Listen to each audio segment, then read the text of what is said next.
Il y a 2 mois, après mon deuxième semi-marathon sans préparation, j'ai décidé de me lancer le défi de courir un marathon, mais pas seulement de le terminer, mais de le courir en moins de 3h30. Et pour réussir ce défi, j'ai 16 semaines pour me préparer et je t'emmène avec moi pour que tu puisses voir à quoi ressemble une prépa marathon. J'ai décidé de mettre toutes les chances de mon côté en me faisant coacher par Alexandre, qui est spécialisé dans le running et que tu as sûrement déjà vu sur une vidéo de la chaîne. Et j'aurai la chance de ne pas être seul dans cette prépa, car j'aurai Michel, un de mes plus vieux amis, qui m'accompagne dans cet objectif.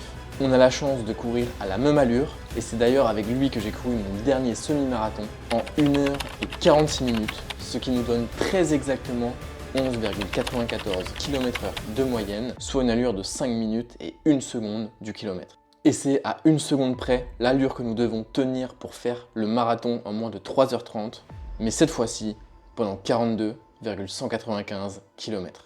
En termes de course, je ne cours pas énormément. Entre 2018 et mi-2024, le nombre de fois que j'ai été courir se compte sur les doigts des 2 mains. Et depuis 6 mois, je cours entre 1 et 3 fois par mois, comptabilisant un volume d'entraînement entre 10 et 30 km mensuels. Ce qui est moins que ce que je vais courir par semaine sur les périodes les plus calmes de la prépa. Je vais donc passer de courir de moins d'une fois par semaine à 4 à 5 entraînements hebdomadaires, en plus de mes 5 entraînements de muscu. Je vais donc tout te documenter pendant les 4 prochains mois, que ce soit les meilleurs comme les mauvais moments, en te sortant une vidéo par semaine pour que tu puisses voir à quoi ressemble une prépa marathon pour devenir marathonien en moins de 3h30.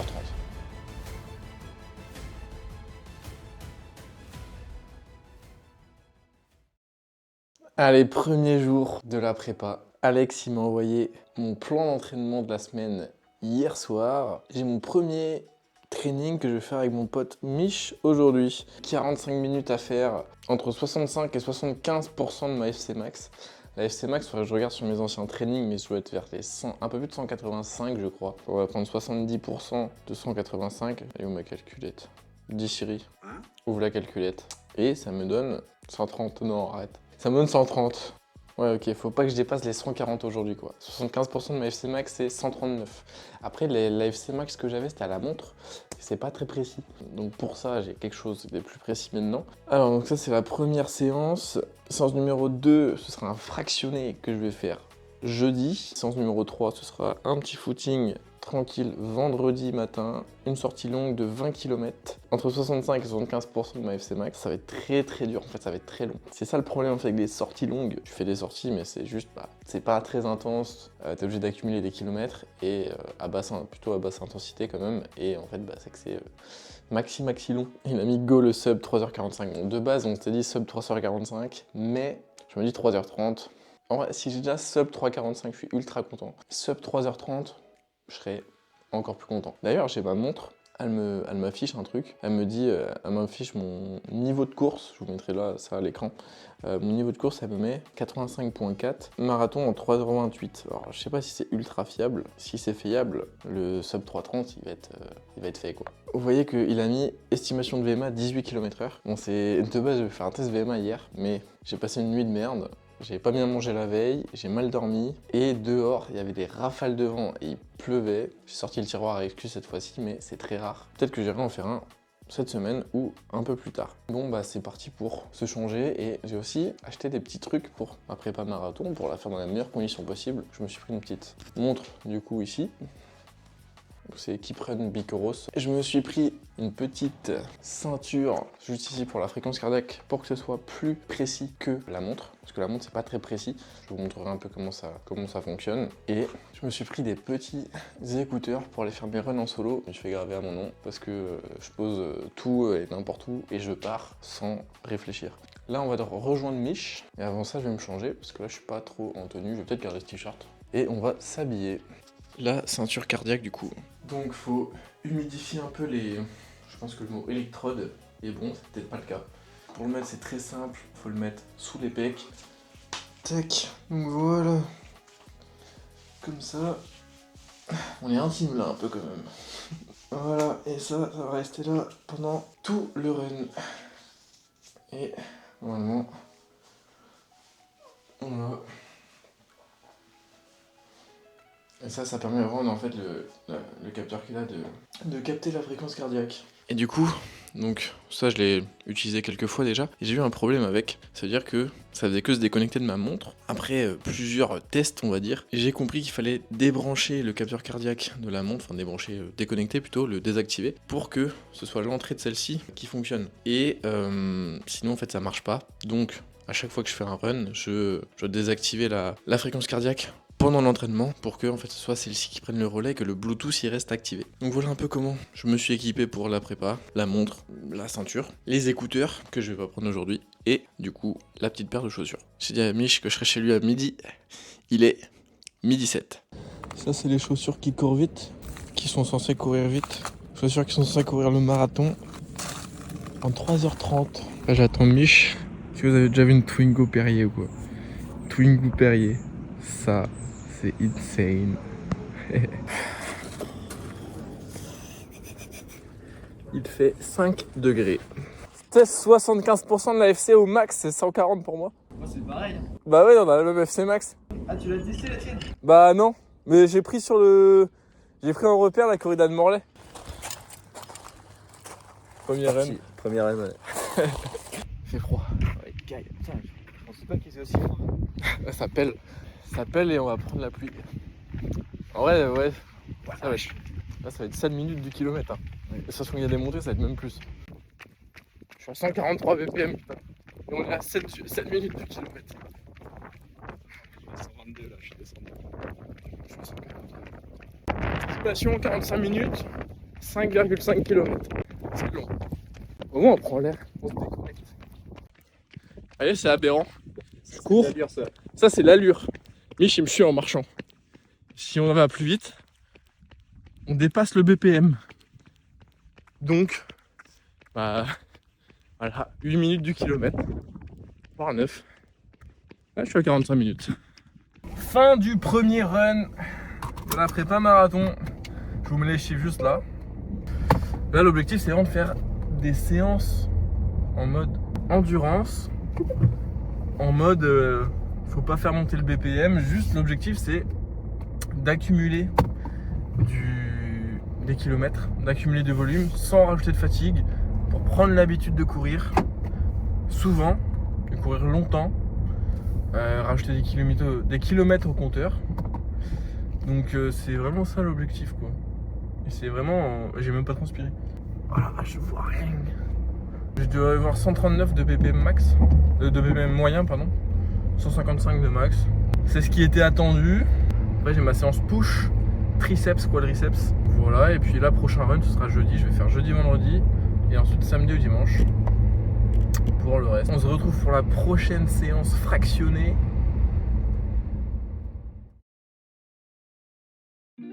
Bon allez, training numéro 2, le fractio. 30 secondes à 3,30 du kilomètre, 30 secondes à 4,45 pendant 8 minutes et 3 minutes de pause et on recommence. Bon. C'est parti hein. J'ai sorti les petits écouteurs, j'ai reçu une petite commande MyProtein, j'ai reçu de la whey classique et un petit t-shirt qui m'a l'air d'être plutôt pas mal. Ouais, je le teste et je vous montre ça. Je le mettrai pour mon prochain run de demain, je pense. Bon allez, c'est parti. Je vais faire ça sur piste, ce sera beaucoup plus simple.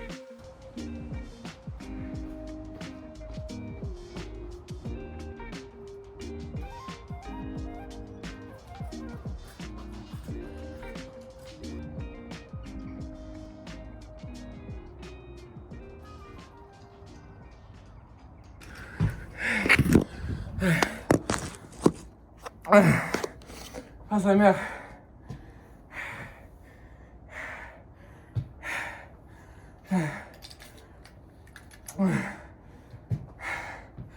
Première série terminée.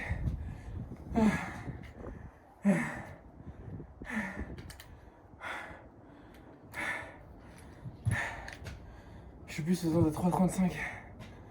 Alex il était méchant, regarde-moi là.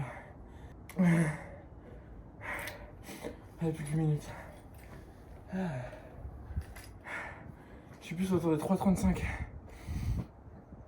quand je cours, en rapide et en récup, je pense que je suis trop haut. On verra tout ça après. Je suis trop con, j'ai que ça comme eau pour toute ma séance. Sur de la mort. Avec sa mère.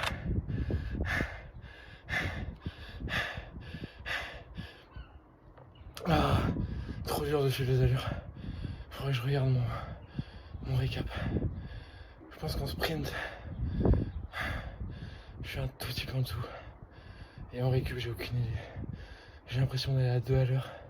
Et quand je regarde ce que me dit ma montre, elle me dit que je suis à 4 minutes du kilomètre. En récup, donc trop haut. 4 minutes 30. Ah la vache. Je suis monté jusqu'à 200 BPM sur ma montre, j'ai vu. À la fin, quand je me suis arrêté, j'étais à 200 BPM. Les fractions, c'est horrible. Mais au moins, c'est. Contrairement à la muscu, c'est court, intense. Et là, en 1 heure, tu fais ton échauffe, ton corps de séance, ta récup. Et on est bon, quoi. Oh là là. Allez, je vais faire un petit tour avec vous. Oh. Là, vous voyez, je viens d'avoir un point de côté. J'ai une technique pour ne plus en avoir. C'est Pierre-Ambroise qui m'avait donné la technique quand on était ensemble à l'Aérox à Paris. Quand vous avez un point de côté, vous devez chercher à expirer tout l'air du poumon par la bouche. Et vraiment, pousser jusqu'au max. Vraiment.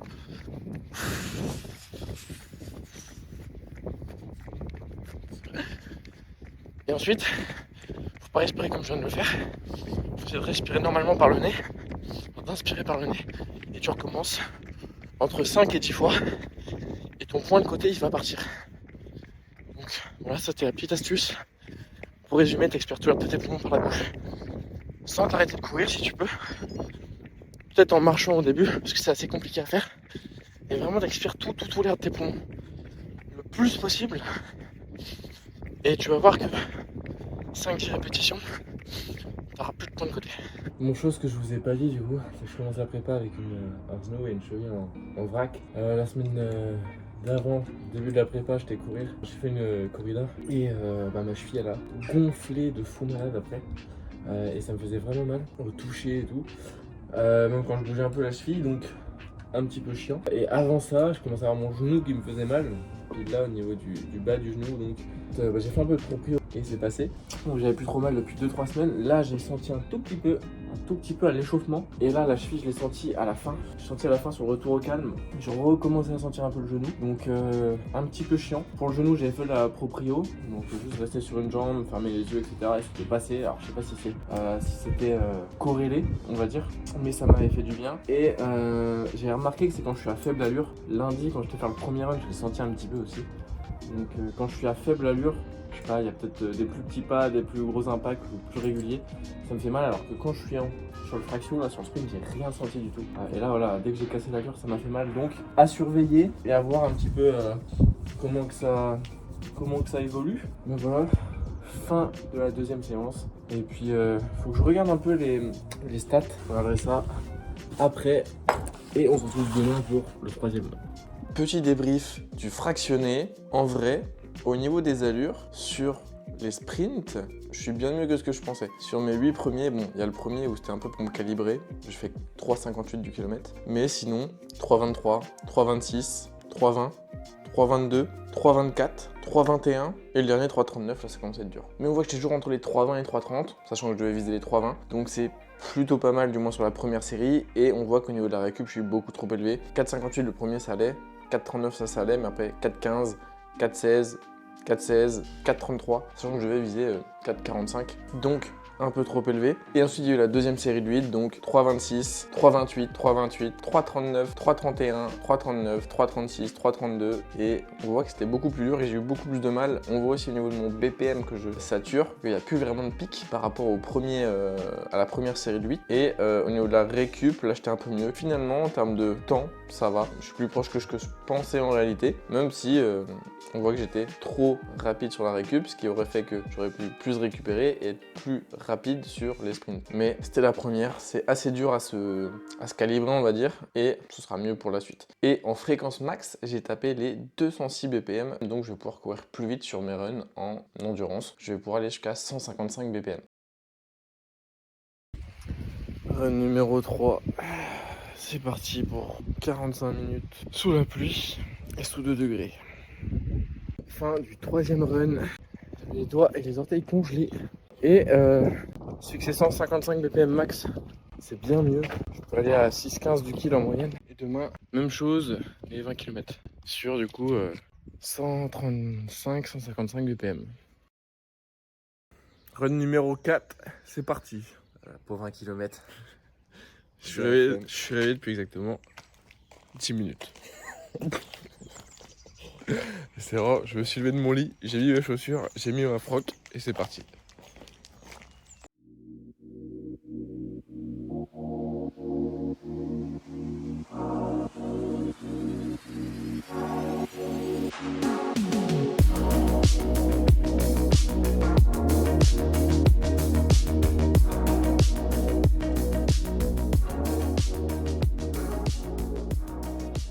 Ouais, j'ai trop peur de glisser là-dessus. Génial. Vas-y. 11e kilomètre. 11,4. Allure 4,50. 4,50 Yes. au 100 mètres. J'ai trop hâte d'arriver.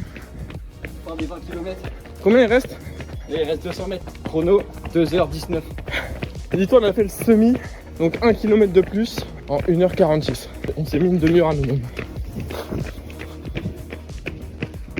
C'est long. Il m'a dit qu'on va devoir faire 30 km. À 160 en plus. Ah, FC moyenne 239, ça fait plaisir. Là, j'ai 6,58 du kilomètre, 2h19, performance course 100%. 156. 156 en FC max, mais moi vu que j'ai tapé un sprint, j'y suis à 170. 25 000 steps. 25 000. Le fait step de la semaine. FC moyenne 149, c'est comme mon run de hier. FC max 173, mais j'ai tapé un sprint après un pote en voiture, donc ça compte pas. Zone 1, zone 2. Prépa marathon, run 4, terminé. Débrief et bilan de cette première fin de semaine de la prépa. En termes de course à pied, j'ai couru 41,23 km. Je crois que c'est ma semaine où j'ai couru le plus de kilomètres. Et c'est également ma semaine où j'étais le plus de fois courir. Je crois que j'ai rarement été courir plus de 2 fois. En termes de muscu, j'ai fait mes 5 entraînements, comptabilisant un temps total de 9h et 27 minutes sur cette semaine. Et sur mes séances de muscu, ça a plutôt bien progressé. J'ai réussi à aller chercher du vert un petit peu partout sur chacune de mes séries. Donc pas mal de progression cette semaine. Néanmoins, je me suis senti quand même pas mal fatigué à partir de samedi et j'ai ressenti une augmentation de la faim à partir de samedi, je dirais, où vraiment je sens que j'ai faim quoi. Je sens que mon corps il demande des cales, il demande de l'énergie, il demande de la nourriture. Donc on va dire que j'en vois pas mal de cales en ce moment. Et j'ai eu aussi pas mal de fatigue. Je vous avoue que j'ai pas trop envie après le 20 km d'aller faire ma séance de muscu, mais bon, j'ai quand même été. Là j'ai fini le 20 km, j'ai mangé. Je dois aller à la salle. J'ai pas envie. J'ai 8 grammes de fatigue. Mais on fait le taf et on y va. Et on se pose pas de questions. Je l'ai fait avec la fatigue, j'ai réussi à progresser dessus, donc c'est pas parce que vous vous sentez fatigué que vous êtes réellement fatigué et que votre séance va pas être productive. Et souvent c'est quand on se sent fatigué qu'on arrive à être plus performant que d'habitude. Et c'est pas parce que vous vous sentez fatigué que vous êtes forcément fatigué. Des fois vous pouvez ne pas du tout vous sentir fatigué, mais par contre votre corps va être fatigué. Donc se sentir fatigué et être fatigué, c'est deux choses différentes. Au niveau de ma cheville, elle a pas mal gonflé après le run du 20 km. On verra comment ça évolue. Au niveau de mon genou, je suis pas trop dérangé en ce moment, donc on croise les doigts pour que ça continue comme ça. Je l'ai pas trop fait cette semaine, mais il faut que je me fasse des petites séances de proprioception. En termes de sommeil, j'ai une moyenne de 8h et 11 minutes par nuit et de sommeil profond de 1h28. Donc ce qui est plutôt très bien. Voilà pour ce débrief et ce récap de la première semaine de la prépa marathon. Place à la semaine numéro 2 maintenant et à bientôt.